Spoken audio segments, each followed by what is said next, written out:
Okay, hello everyone, and thank you for tuning in to the Inclusion Starts Now podcast.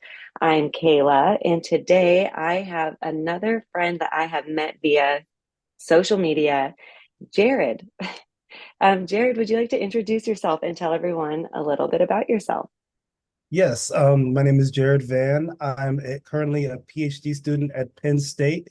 I am getting my PhD in special education. I'm a board certified behavior analyst, but I prefer being called a behavior scientist.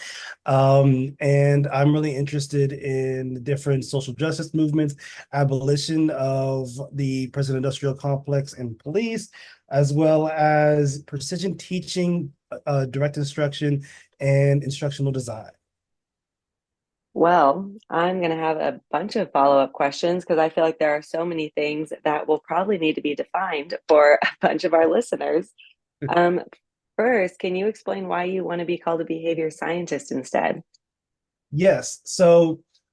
Behavior analysis, back when Beowulf and Risley kind of wrote their paper, it went in a different direction than Skinner's science. It started using different psychology methods to measure things, such as rating scales, and it went away from using frequency, which is or rate, which is count over time. So, like the measurement of Skinner science and how he identified the principles of behavior, that's not necessarily what behavior analysts use. And sometimes they do, but they're not particularly doing that. Whereas in behavior science, we kind of understand that when we use frequency or rate, which is count over time, that is one of the best ways to measure behavior, identify what's going on in behavior and the changes in behavior across time. So I don't want to necessarily pigeonhole myself as today's behavior analyst. Not that that's bad, but it's just a different way of conducting your science. And I like to do more of what kind of Skinner and his student Ogden Lindsley was aligned with when it comes to precision teaching, direct measurement, and identifying rates of change across time to measure learning. Wow. And that I love all of that so much. And that actually reminds me of this book I'm reading. I have it right next to me, actually. Punished by Rewards. And I feel like they talk a lot about the difference of the different behavioral analysts. And they talk a lot about Skinner. I'm only like three chapters in. It's a really dense book. Um, but it's been really interesting doing a different way of it because it kind of goes over behaviors of like what all these people have said and then like how it's being interpreted today, but then like who they really were as people. Like it's been kind of interesting to like just to see how you can like track behavior as it's I don't even know like how to explain it. And I feel like I, you explain all of this so well. I know about that book. It's somewhat well known in the field.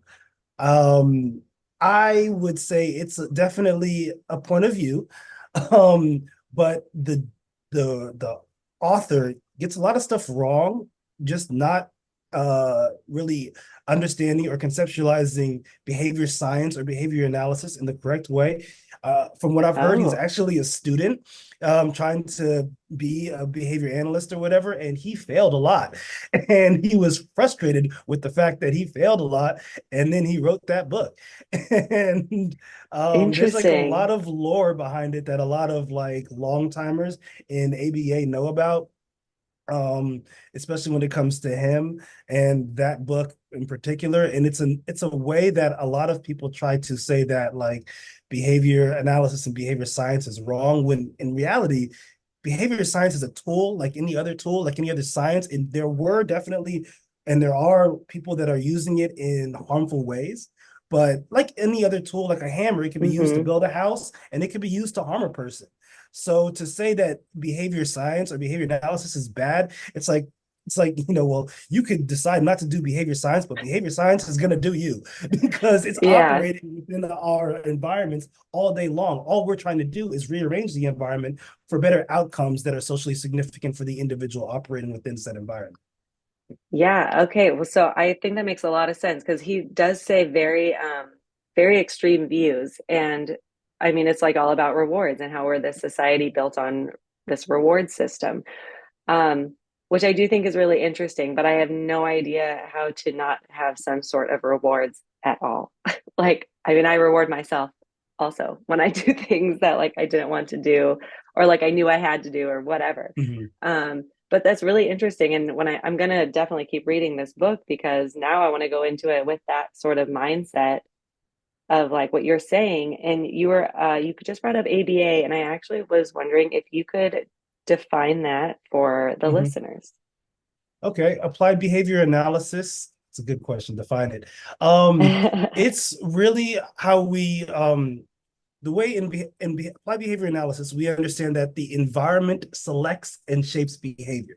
So, for instance, if we look at something that's not like you think that rewards are like arbitrary, like, oh, I'm going to give you a gummy for doing this. But in reality, what it is like our behavior is rewarded by the outcome that it causes. So, for instance, if I go to a door and I want to go out of the door and it's closed, and I turn the knob and pull the door open, that was rewarding. So, it's rewarding my behavior to be able to go into the door. That's just naturally occurring. So, what applied Mhm. behavior analysis tries to do, it says, okay, this person may have some behaviors that are not at the level that we want it to be at. How can we change the environment so that we can better help that person be able to meet these goals? And that's what really applied behavior analysis tries to do. And in the beginning, B.F. Skinner, which is one of the biggest figureheads of applied behavior analysis, really, he worked on behavior analysis kind of before the applied field came about. He he was really about using reinforcement, and he was really against using punishment. And punishment suppresses behavior, and then reinforcement increases behavior. Now, we of course understand that some behavior, you don't want to have as much of. It could be harmful to somebody's people that are around them or themselves. So of course we want to reduce that behavior, but we can reinforce alternative behaviors that can't occur at the same time. So there are ways to do that. So what people in ABA do is they work usually in schools and homes with individuals who need their environment changed to have their behavior change. Does that make sense? It does. Well, it was okay. I've recently I do this virtual class online, and we were doing we had two parts of behavior, and so I was just trying to break down ABA and PBIS, positive behavior intervention systems, and Positive behavior support systems, support. Yeah, PB, PD. intervention supports. There's different ones Yeah, that they there, kind of substitute but in I there, but yeah. but I feel like what I was trying to do, because every kind of behavioral support or plan, there's always people who are against it. There's people who are very for it and against it. And I just feel like ABA and PBIS are two that I see a lot in the field. And so I was trying to get information about it and then try to figure out why people don't like it. And I like what you said earlier about these are tools, and if they are used in like a genuinely right way, then it could be a good tool. But if you use it in like a manipulative way, like then it could be seen as a harmful tool. And I think that is like that's just so spot on like any sort of teaching practice.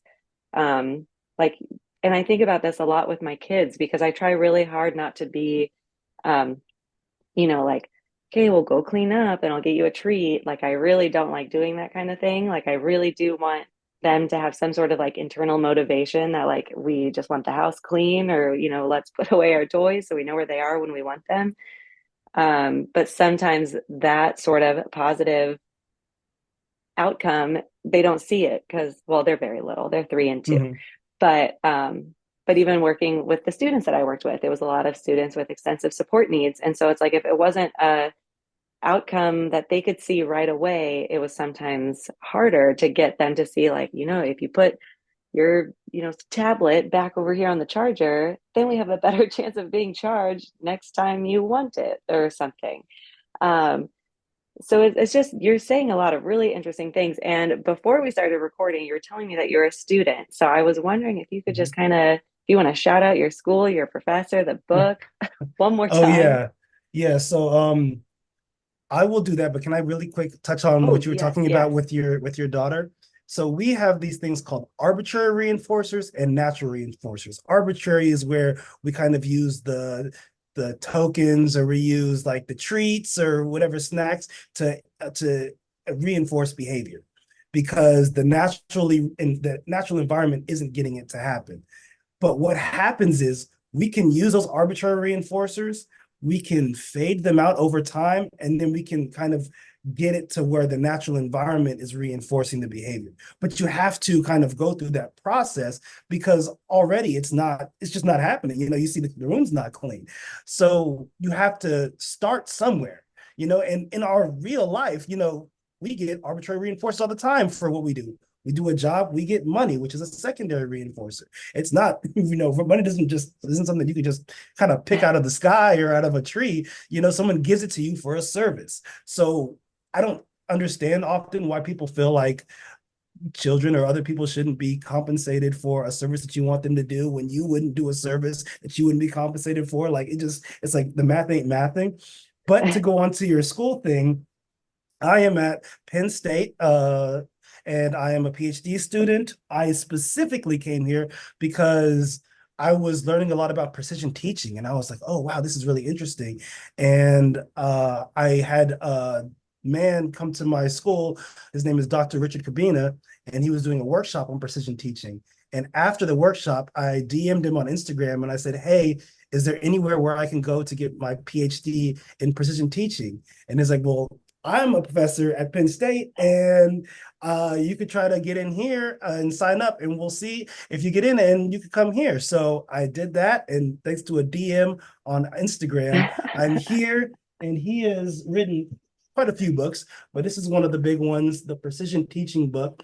It's pretty thick, but it goes over very specifically and through very valid scientific reasoning why we should be measuring behavior specifically using precision teaching methods. So could you explain some precision teaching methods? Yeah. So That's not first, too hard, there's right? no, well, I mean, I've been doing this for a minute now. So there's four steps to precision teaching.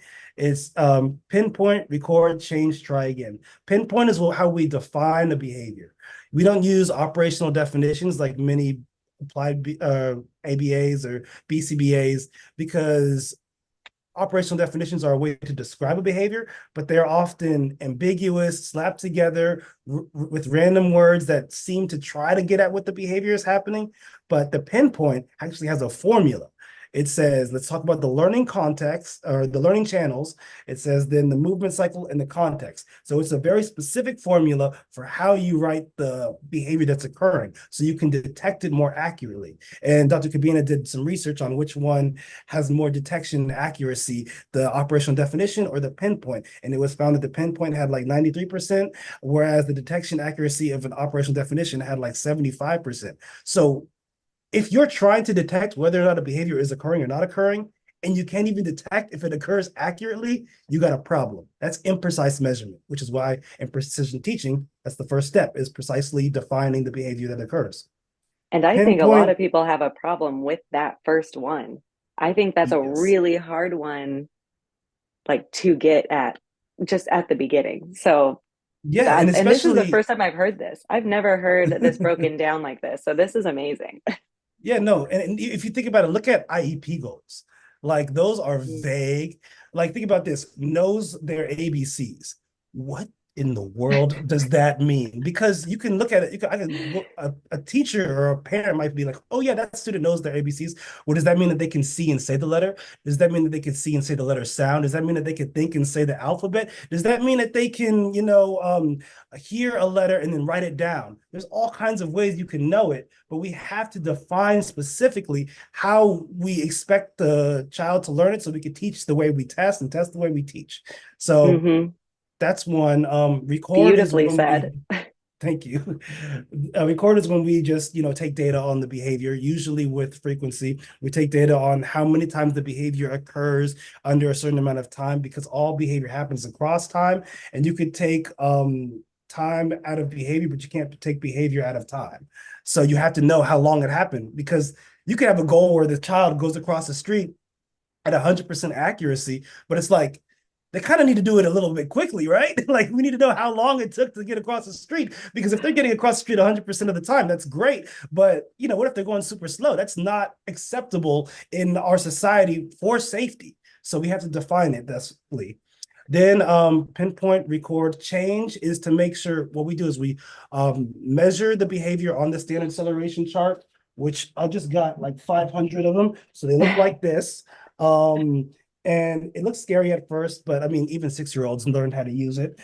Um, and we can accurately detect changes, very sensitive to if our intervention is effective. So we need to be able to progress monitor. And this is an excellent way of progress monitoring, usually daily, so that we can see, is our intervention, our teaching method, whatever we're using, is it effective? And if so, how much? Because we want to know, is it going to take them 2 years to learn this skill, or can they learn it in 2 weeks or 2 months? We got to know, so we can use this chart to measure that. And then try again is the final one, where we never give up on the learner, and we decide if the behavior is changing appropriately. And if not, then we try to do a different intervention. We change things up, and we understand that the learner is always right. We don't blame the learner. We say that maybe our instructional methods aren't effective for this learner right now. So what we need to do as the instructor designing and facilitating instruction, we need to change that,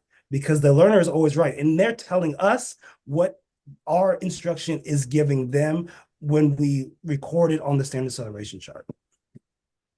Yes, and oh my gosh, you just were saying so many things at the end. I was trying to like write them down. I love that you said the Sorry. learner is always right. I think that is such a great way to go into supporting a student.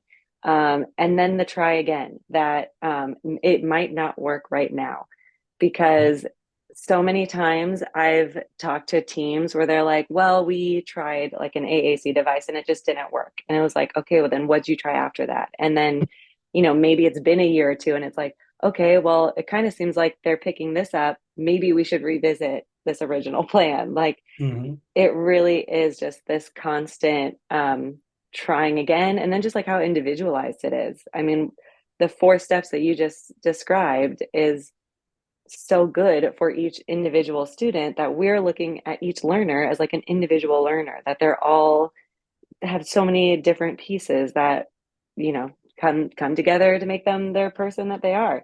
And I really want to talk about one of the reels you recently did, and I feel like this is a good time to segue into that.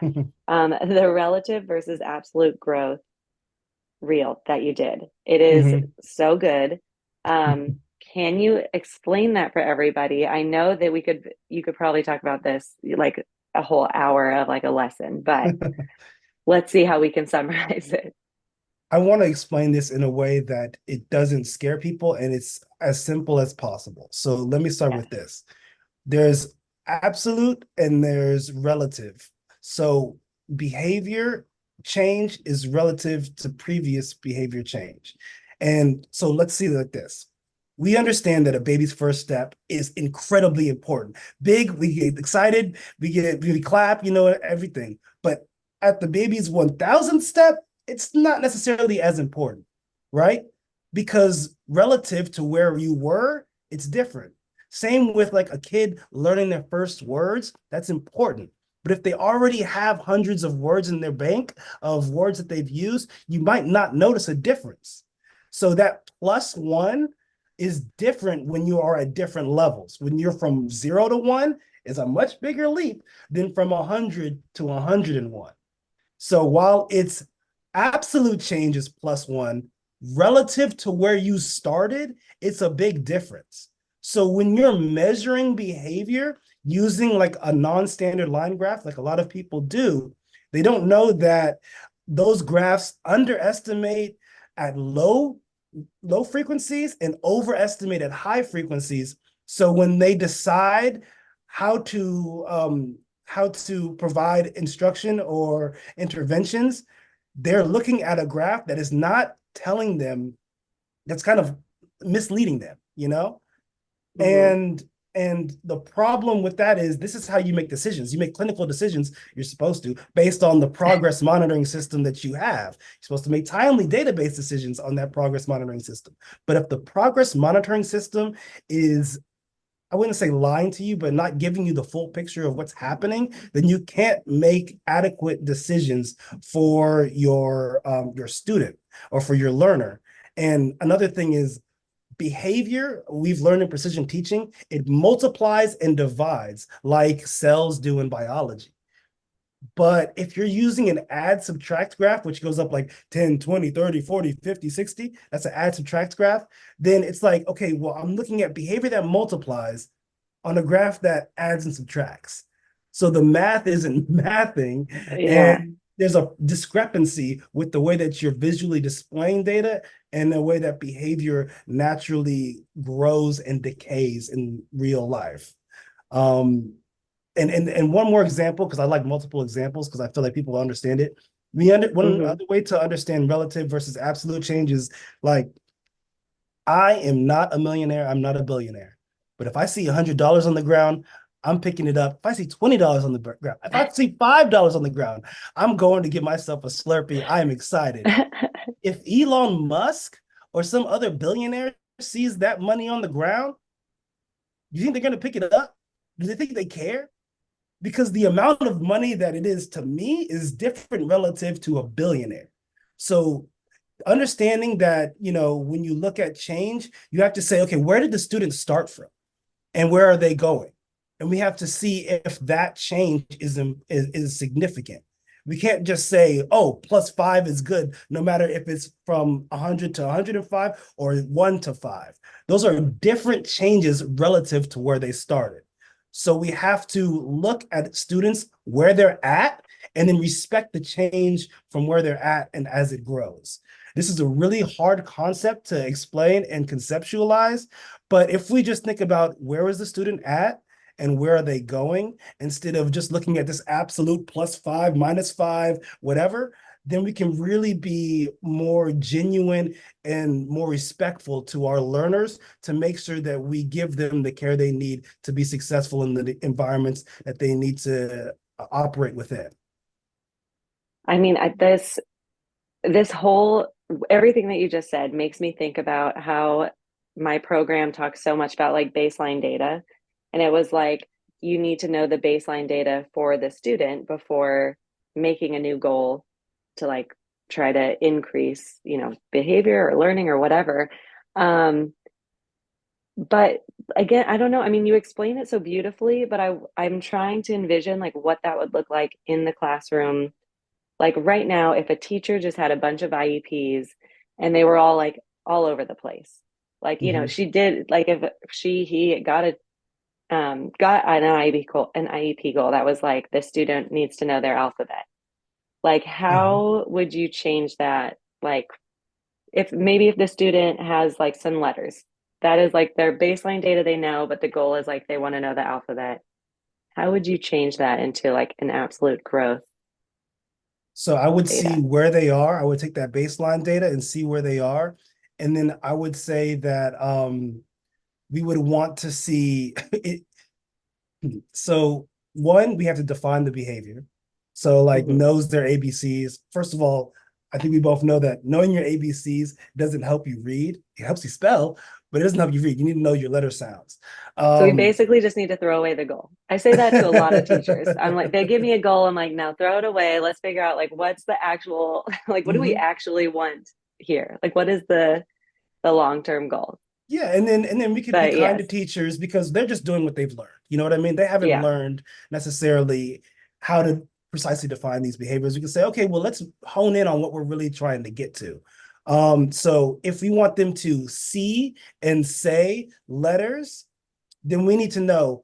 I want them to see, say, um, letters 40 per minute. And then that's like that could be your goal. See, say letters 40 per minute when provided uh the alphabet, right? So they go from A, B, C, D, E, F, G, H, all the way down and then come back. So we have a goal. we then we also a lot of times in IEPs it's like by when, you know what I mean? Like Hmm. by the end of the year, by blah blah blah. So we also need to see where they're at. So if they're at like 4 letters, we can't expect them to reach their same aged peers who may be already higher, you know? But at the same time, they need to learn more in less time because they're trying to catch up to their same aged peers. So on the standard acceleration chart, one of the cool things you could do is you can put where they're at, and then you can put like a line to project how long it's going to take for them to get to that goal. So we can see if they're at 4 letters here, we can project a line to see how long it's going to take for them to get to that goal. If they stay on that kind of line, that acceleration line, and then we can have that as the goal. But it takes more, and teachers need to be taught more about this precise measurement and instructional methods to be able to do it. And I think that it's really the fault of universities. I hate blaming teachers. It's like you're just doing what you're taught, you know? And Yeah. I'm in academia now teaching pre-service special education teachers. I just taught a course. And it's like, okay, what do you know? What do you not know? Where are you? And it's like, okay, well, I'm not going to blame any pre-service educator for not knowing something because they just simply haven't been taught or haven't been taught well enough to actually retain the information. So Hmm. yeah, I hope that answered the question. No, I definitely think it did. And I think that even hit a bigger topic of, I mean, the education system for adults too. And this has been a problem with inclusive practices personally for me, because I went to a grad program that was all about it. They taught us so many different techniques, they gave us so many resources, and they made it really such a part of the culture that all of the professors were like, no, all students can be included in a way that's Mhm. good for them. And then I, went to school, and I was shocked that the other special ed teachers were like, no, what's inclusion? Like, what are you talking about? And I was just like, what? Like, you guys haven't even learned about this? And that was like so mind blowing. And then I started doing social media, and I kept getting connected to other teachers that just like never learned it. And so then at one point, I did have this vision that I'm like, maybe I'll go back and I'll try to get a job at a university and I'll start teaching all these teachers to be inclusive. And I then had kids, COVID, decided not to do that Mhm. route. But, and now I'm taking to social media and trying to get people to learn it that way. Um, but it's just such a great reminder of like everyone has their own like education background, biases, perspective, and it's going to change how they teach. And I mean, what I love so much about behavior is it's all like relative to who you are, who you're communicating with, your surroundings, like how you slept that night. Like there's so many different factors, Mhm. is just probably why I love behavior in general. I just think it's so interesting. And now, especially having a kid, how people have this like, you need to obey me mentality, or it's like, I told you to do this, why don't you do it? And it's just really interesting. So, I mean, I guess final question, I totally forgot to time this. I try to keep it around 30 minutes, but last question, I really want to know like what got you interested in this field? Well, I'll say what got me interested in behavior science, and then I'll say what got me interested in precision teaching, if that's Okay. okay. Yes, And that's definitely okay. okay, cool. In behavior science, I graduated from undergrad at UOP, University of the Pacific, with not master's, with a undergraduate degree in psychology. And the only thing that I could do was be a behavior therapist. That's what it was called at the time. That's all I can really do with my degree. So I was in there. A lot of my friends were in cubicles, whereas I was at a school working with kids in the classroom working with them. And then we got to go out and have recess. And I'm just a big kid. So I'm over there running with them, playing with them, having a great time. And then when we're working, I'm like, oh, come on, just finish this one and we can go have some fun. I really want to have some fun. Just got to finish these last two ones and we can go. I'm just a big kid trying to encourage them and get them to, reach their goals. And I really found joy in it. And I became really good at it really quickly. And I wanted to learn more. So I went to go get my master's. During my master's program, I learned about precision teaching. And one of my professors, Dr. Eric Carlson, was had been a teacher at Morningside Academy, which uses precision teaching. And it's in Seattle, Washington. And he said one day he could see that a kid was getting sick by the changes on their standard acceleration chart. He would see like the Whoa. small sensitive changes that like they weren't performing like they should be, and he'd be like, yep, that kid's gonna be sick tomorrow. Sure enough, the next day they were sick, they were not at school. And I was like, if this thing can change, identify such sensitive changes. This is incredible. I got to learn more about it. So that's what really got me into it, and learning about, measurement practices and how in a lot of ways in education, special education, applied behavior analysis, we are underserving our learners, our kids, our clients by the way we're measuring, just because they're really insensitive, they can't detect small changes, and we're leaving a lot of data on the table with the way we measure that can really help our kids get to the goals faster and actually get to the goals, period. I love that you have a changing point, that there was like this one moment that just like Mm-hmm.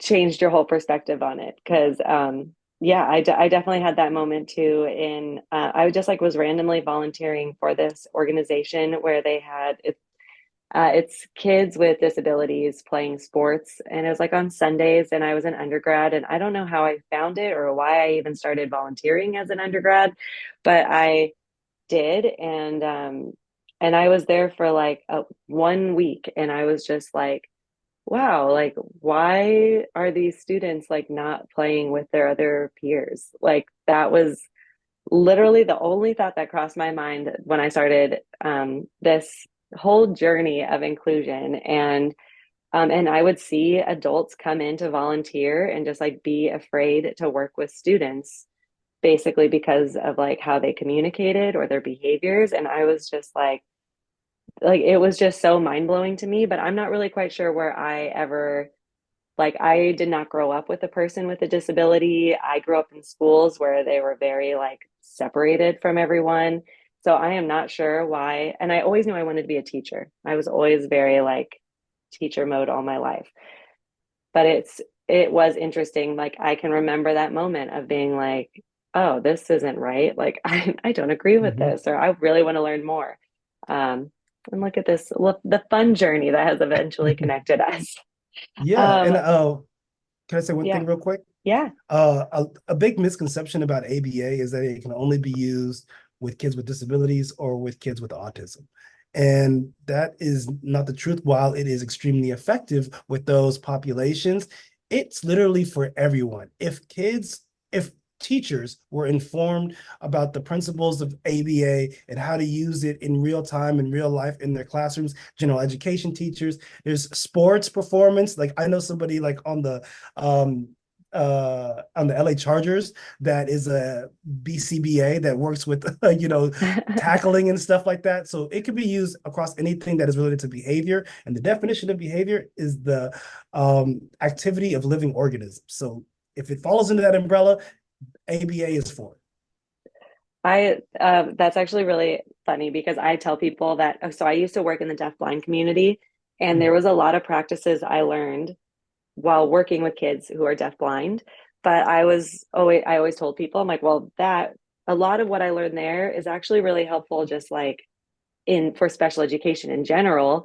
But then a lot of the things I learned in the special education teaching world, I use for my two children now. And I mean, as of now, they don't have a disability. And I'm just like, this is such important information. And why are we treating it like it's only for these specific students? Like, this is good. And I also tell a lot of people who are about to become parents, I'm like, you should just take like a child development class, like just Mhm. one class, just learn about how the brain in a child works because typical or atypical development, there's just so much to know. And I think it makes you a better parent and teacher to understand how kids are learning.